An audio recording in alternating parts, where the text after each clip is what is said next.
You are watching DHTV from California State University, Dominguez Hills. Okay, now let's appreciate Egypt. It's unquestionably one of the most powerful and impressive civilizations to influence the world. So the Nile River is the starting point. The key to any civilization is access to water, and 4,160 miles of it provides advantages. Now, the banks and the delta of the river is enriched with black soil that is replenished annually by the predictable floodwaters. Egyptian agriculture will cultivate three important plants: wheat, barley, and papyrus. And as the textbook reveals, farming was the mainstay of the civilization. Most Egyptians were farmers. As early as 5000 BCE, small kingdoms formed, and 1,000 years later, two kingdoms dominated the Nile River Valley: the Lower Kingdom in the north and the Upper Kingdom in the south. Now, a king named Menes is going to build a capital city at Memphis and unite both kingdoms, ushering a periodization scheme scholars use to measure Egyptian continuity and change over time. It is known as the Old, Middle, and New Kingdoms. So let's understand the Old Kingdom, and let's appreciate something about the different periodized schemes. The Old Kingdom spanned approximately 500 to 800 years, where a centralized state society was ruled by a theocrat who combined religion with political power. Now, the PowerPoint identifies 2700 BCE as the starting point for the Old Kingdom, but recent scholarship indicates the creation of surplus production to have occurred 400 years earlier.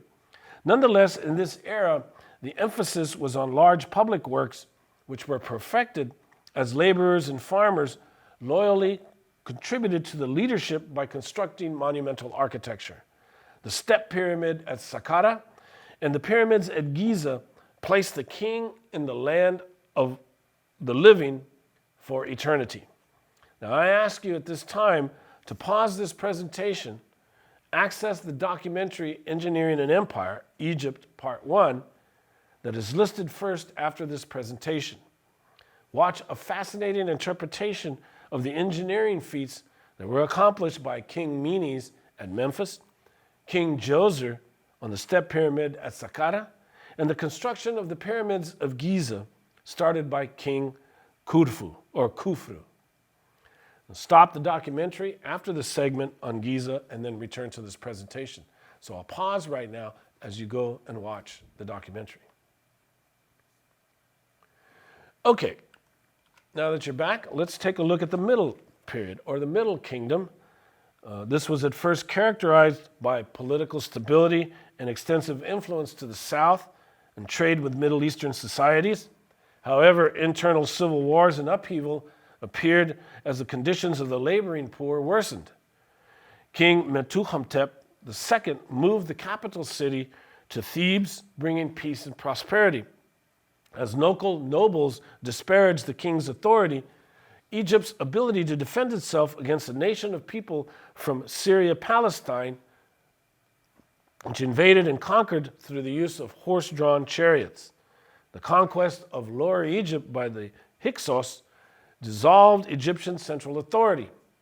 And although they incorporated themselves into Egyptian society and even took on the name of Ra for their rulers, the Hyksos maintained their diplomatic ties with Syria and Palestine.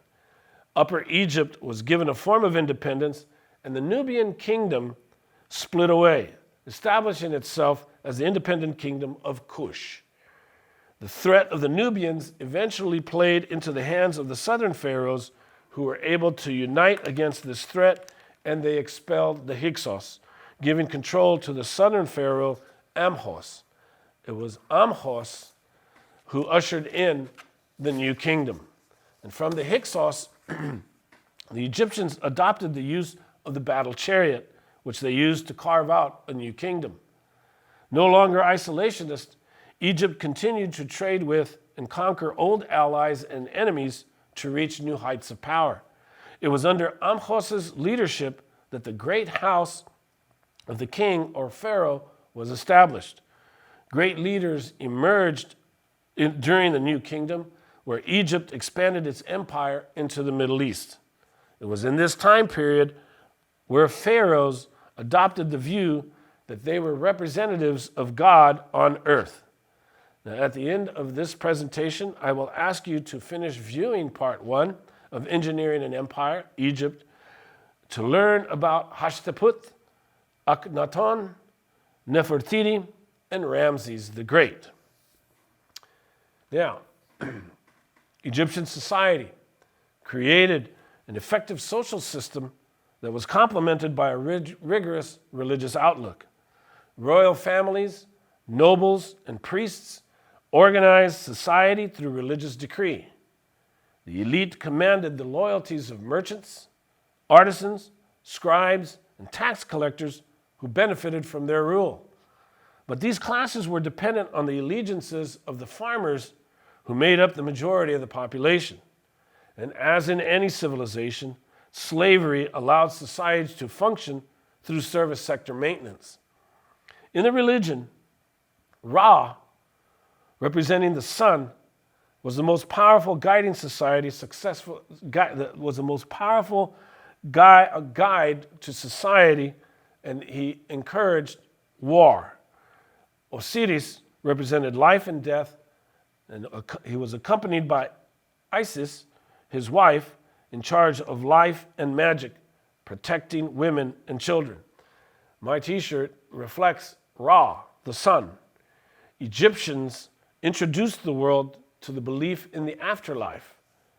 As part of the religion, Egyptian writing known as hieroglyphs were pictographs conveying ideas, objects, or sounds designed to cast spells for help in the afterlife.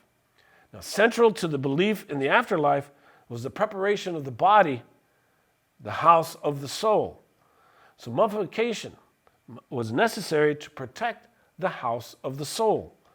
The process took a lengthy time because the body needed to be sufficiently dried and wrapped in cloth to be preserved for centuries. King Tutankhamen, or King Tut, is the most famous of the god kings, since most of the pharaoh's tombs were robbed of the burial treasure they were interred with, except his. And that's why we know more from King Tut. Now, as a result of their religious devotion, Egyptians tracked the stars to control the flooding of the Nile. They developed a calendar of 365 days. And as we viewed the first part of the documentary on Engineering an Empire, Egypt, they took math and engineering to new heights as they built impressive pyramids to ensure that the pharaoh's spirits would return to their bodies. And in the process, they left a detailed description of the human anatomy as a reference for the countless civilizations that will follow. So please conclude this presentation on Egypt by viewing the concluding segment of part 1, and then view the documentary part 2 of Engineering an Empire that follows. Thanks. Okay. We did it.